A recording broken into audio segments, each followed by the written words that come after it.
Saan ka man naroroon, mahal ko, mananatili kang buhay sa aking puso. Ramdam kita sa bawat sandali. Dahil buhay na buhay ka sa himig ng pag-ibig.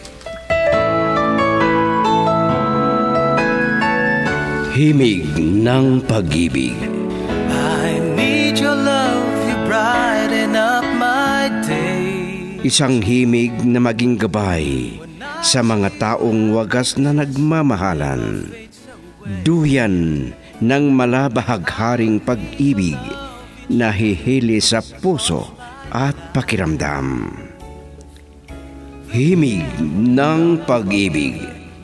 Isang dula na kung saan iikot ang iba't ibang kwento na inyong mapapakinggan mula Lunes hanggang Sabado sa pluma at direksyon ni Lubimin Aquino dito sa Lovelet Artist and Talent Center Drama Productions. Handog sa inyo ng #1 and most trusted radio network in the country, Bumbo Radio Philippines. Basta Radio Bumbo.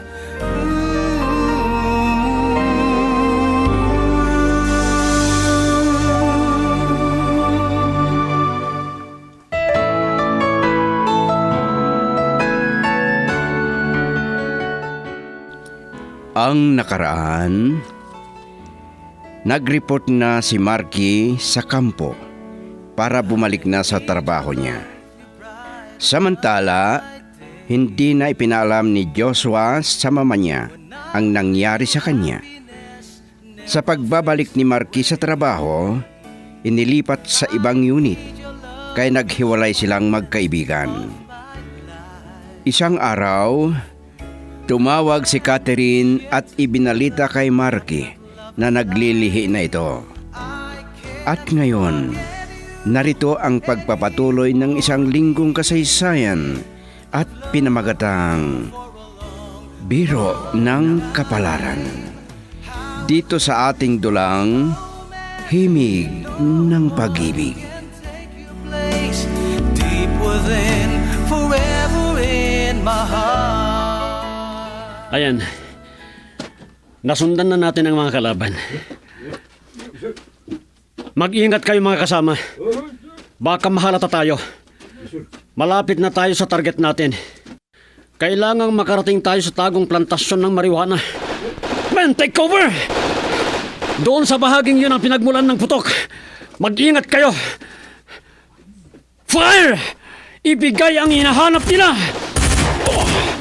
Keep on firing! Natamaan ako! Keep on firing, men! Huwag kayong mag-alala! Kaya ko to!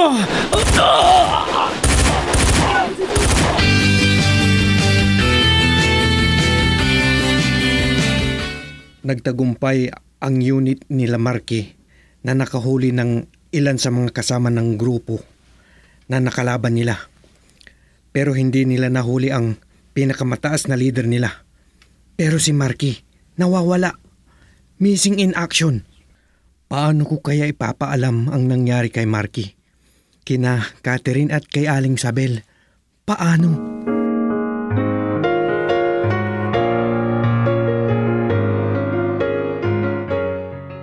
Gising ka pa pala, Catherine. Malalim na ang gabi. Hindi po ako dalawin ng antok, inay. Naku anak, masama sa iyo ang magpuyat. Dahil buntis ka, hindi mabuti sa buntis ang magpuyat. Opo, inay. Pipilitin ko pong matulog mamaya. Sige, mauuna na akong matulog sa iyo, ha? Opo, inay. Subukan ko pong tawagan si Marky. Oo, anak. Sige, ikaw ang bahala. Ano kaya itong nararamdaman ko? At hindi ako makatulog. Subukan ko na tawagan si Marky. Pero Hindi man lang siya tumawag sa akin kung hindi ko siya tatawagan.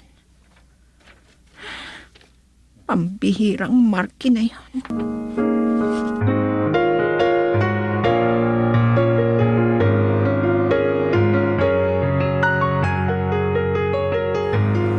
Yan ang problema, Mama. Hindi namin alam kung papaano ipapaalam kina Auntie Isabel at si Catherine.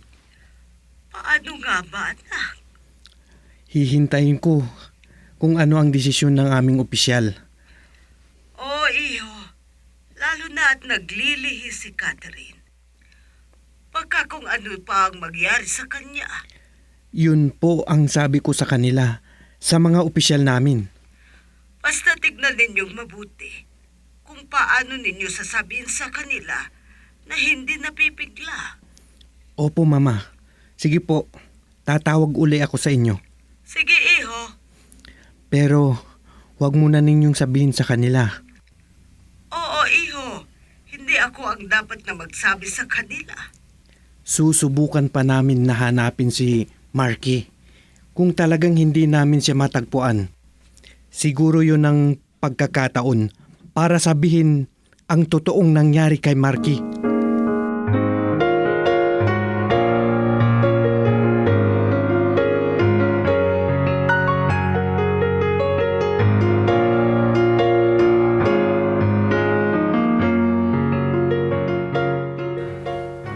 Malaking problema to.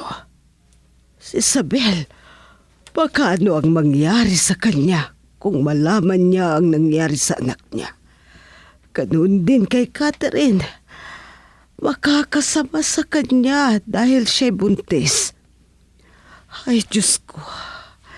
Kawawa naman si Catherine. Kung may masamang mangyari kay Marky, sana wag naman, Diyos ko. Kaawa-awa sila.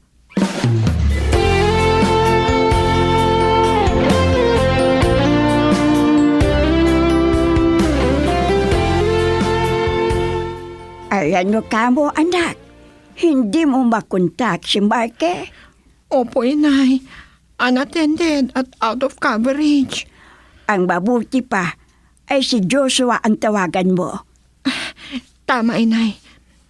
Kahit nasa ibang unit si Joshua, ay iisang kampo ang kinaroroonan nila. O sige, tawagan mo at pagtanungan.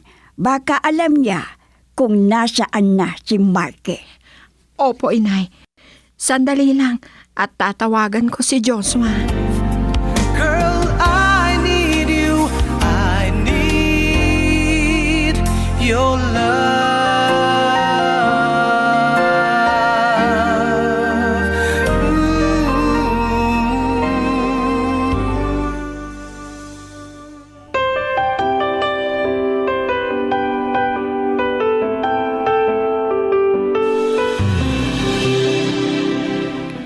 Ikaw pala ang tumawag, Catherine. Bakit? Ano ang kailangan mo? Joshua, wala ba dyan sa kampo niyo si Marky? Hindi ko siya matawagan. Sasabihin ko na ba ang sinabi ng opisyal namin? May operation sila, Catherine. Baka walang signal sa kinaroroonan nila. Ganon ba? Huwag kang mag-alala. Walang masamang nangyari sa kanila. Kung ganon, tawagan mo ako kung nakabalik na siya dyan sa kampo. Oo, sasabihin ko sa kanya.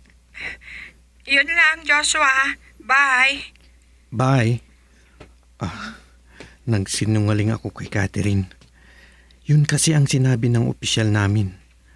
Pero, ano kaya ang totoong nangyari? May sugat daw si Marky. Pero, nang balikan nila doon sa pinagdalahan ng mga sugatan, ay wala na doon. Ano kaya ang nangyari? Kinuha kaya ng mga kalaban? O kaya pinatay na nila?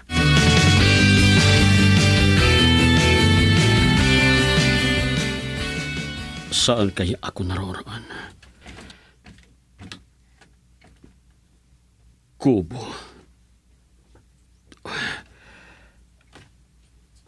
ang mga sugat ko. Pero, sino ang nagdala sa akin dito? Kalaban kaya? Sino ang tumulong sa akin? Kung kalaban, bakit hindi ako pinatay?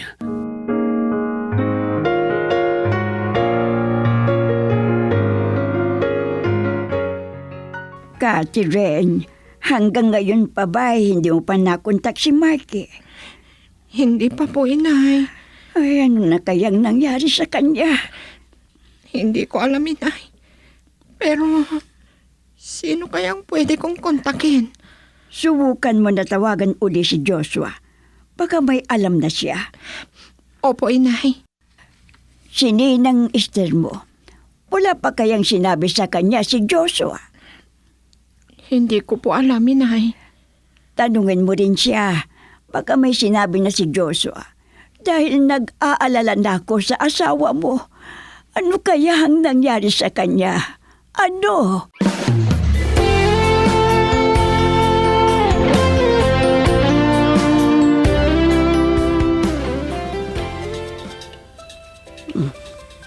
Si Catherine ang tumatawag.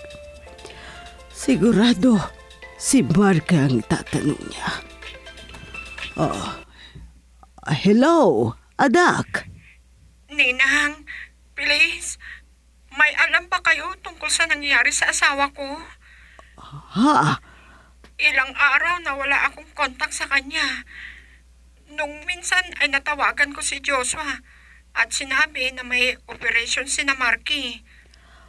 Oo, sinabi sa akin na tumawag ka sa kanya dahil hindi mo makontak si Marky. Opo, Ninang. Kung may operation sila, bakit hindi ko makontak ang asawa ko? Baka walang signal doon sa kinaroroonan niya. Kaya huwag kang mag-alala. Siguro wala namang masama na nangyari sa asawa mo. Nag-aalala lang ako, Ninang. Paano kung may masamang nangyari sa kamay ng kalaban? Kung meron man, naibalita na. Anak, ang mabuti pa ay tawagan mo si Joshua. Baka may update na sila sa kanya.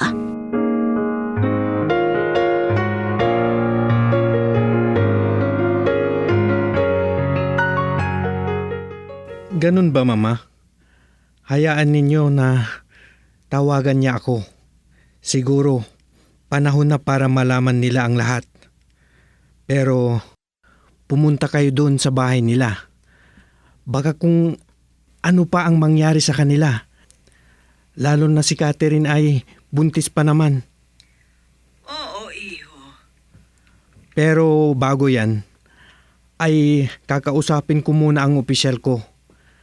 Baka ako pa ang utusan para ipaalam ng personal sa kanila. Mas mabuti pa, iho. Sige po, Mama. At kakausapin ko ang mga opisyal ko. Oo, iho. Mag-ingat ka. Huwag po kayong mag-alala sa akin, Mama. Sige po, bye.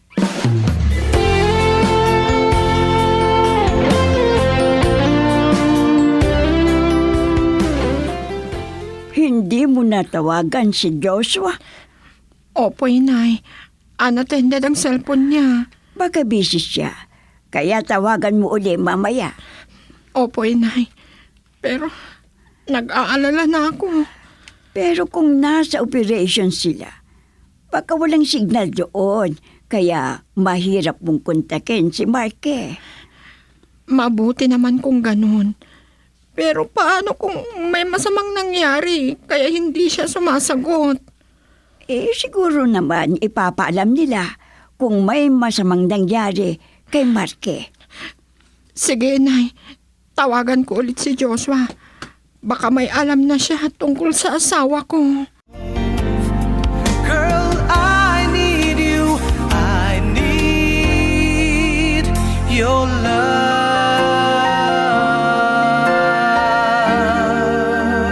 Ooh.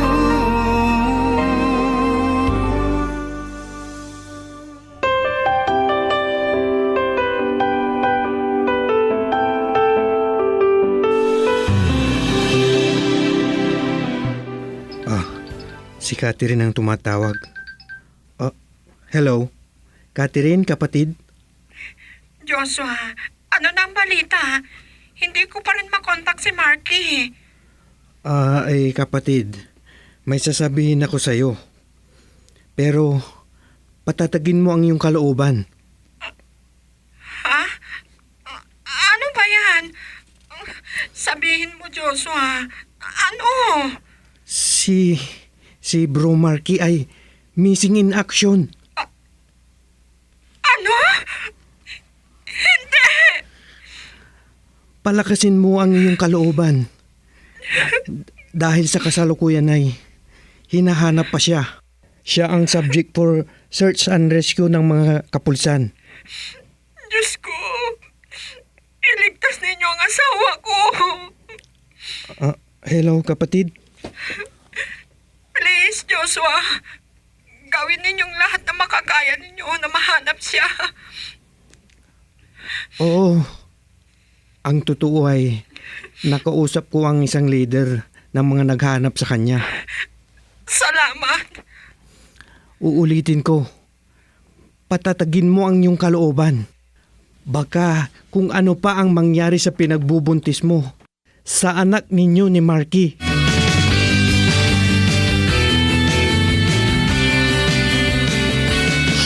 Inay! Ay, Diyos ko. Huwag po ninyong pabayaan ang anak ko.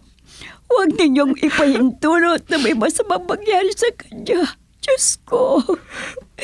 Inay, hindi ko kaya na mawala sa amin si Marky. Ipanatag mo ang iyong kalooban, anak. Isipin mo ang anak ninyo ni Marky. Bakit ganito, Inay? Lagi na lang sinasabi ni Marky, maging matatag ang kalooban natin. Inay. Kahit ako, hindi ko rin kaya na mawala ang anak ko. Pero kailangan na maging matatag tayo.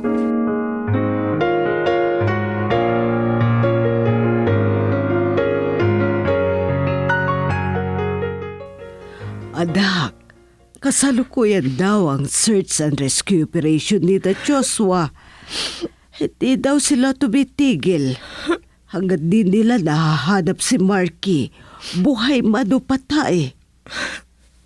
Diyos ko. Palakasin mo ang iyong kalooban. At umasa tayo na walang mangyayari sa kanya.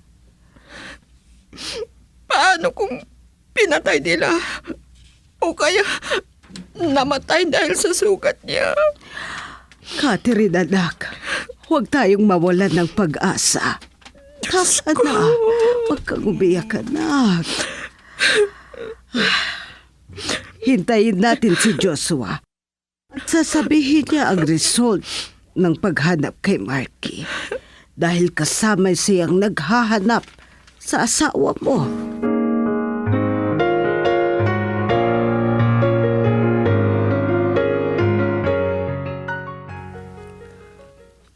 May awa ang Diyos, Sabel. Huwag kang mawalan ng pag-asa. Ito na nga yung sinasabi ko sa kanya doon. Huwag siyang pumasok sa kanyang trabaho. Sabel, wala tayong magawa. Kung ako lang ang masusunod, hindi ko papapasukin sa ganoon. Dahil maagang namatay ang papa niya noon. Dahil sa isa rin siyang pulis. Esther, Pero hindi ko siya nahadlangan. Dahil kung hindi ko payagan, ay baka magrebelde at hindi ko kayang masira ang kinabukasan niya. paano na kaya si Marky? Buhay pa kaya? Gaya ng sinabi ko, huwag kang mawalan ng pag-asa. Baka hostage lang ng mga kalaban nila. Diyos ko, huwag sana nilang patayin ang anak ko.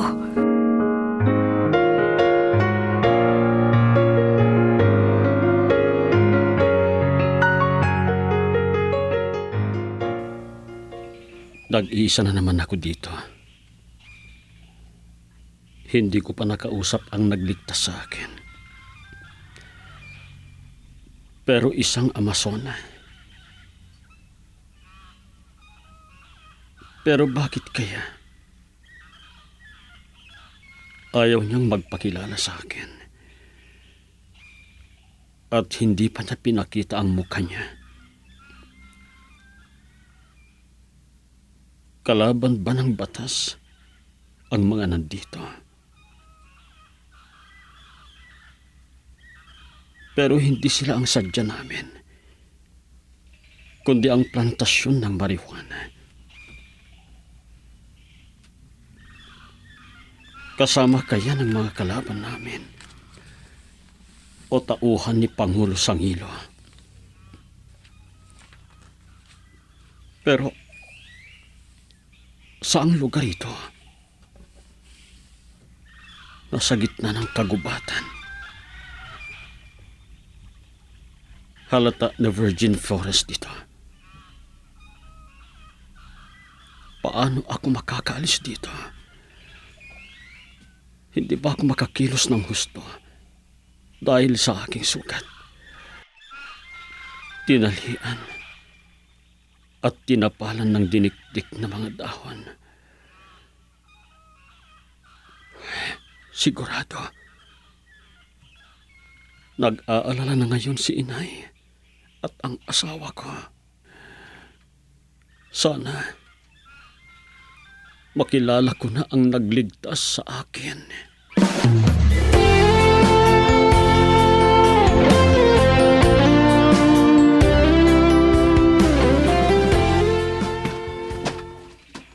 Kumusta ka na? Mabuti na rin. Hindi na nagdurugo at hindi na kumikirot ang mga sugat ko. Ganun ba? Pwede bang makita ang mukha mo? Sige. Oh, ayan. Maganda pala siya. Ako pala si Rosana. Anak ni Pangulo Sangilo. Ganun ba? Ako naman si Teniente Marky Tandok. At salamat sa pagligtas sa akin. Maswerte ka. Dahil ako ang nakakita sa'yo.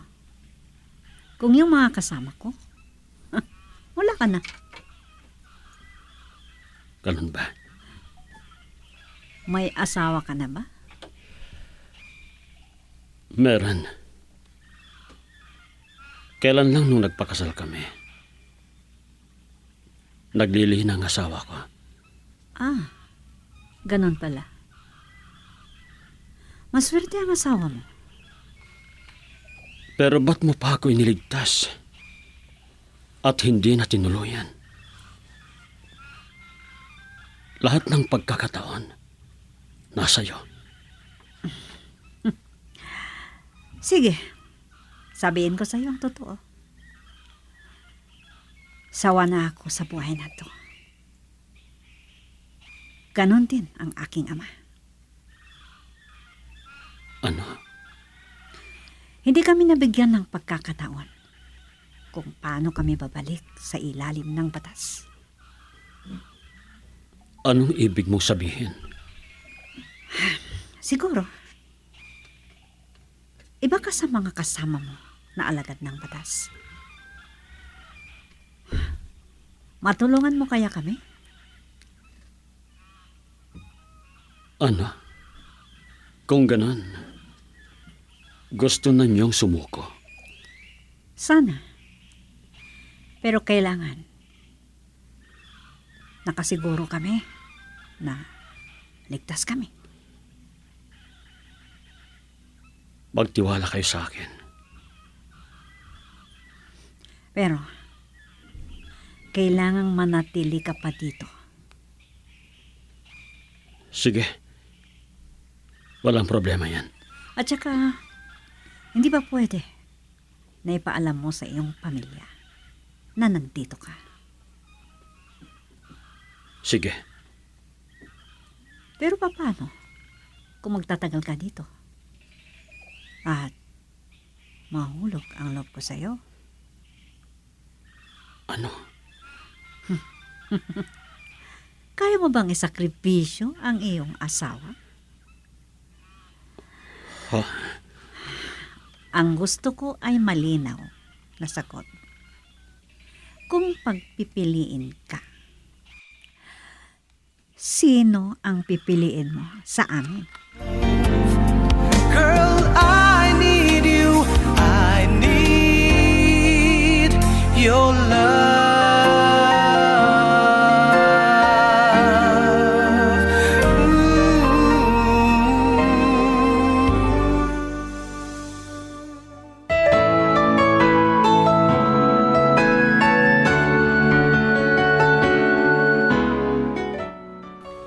Ano pa ang susunod na mangyayari?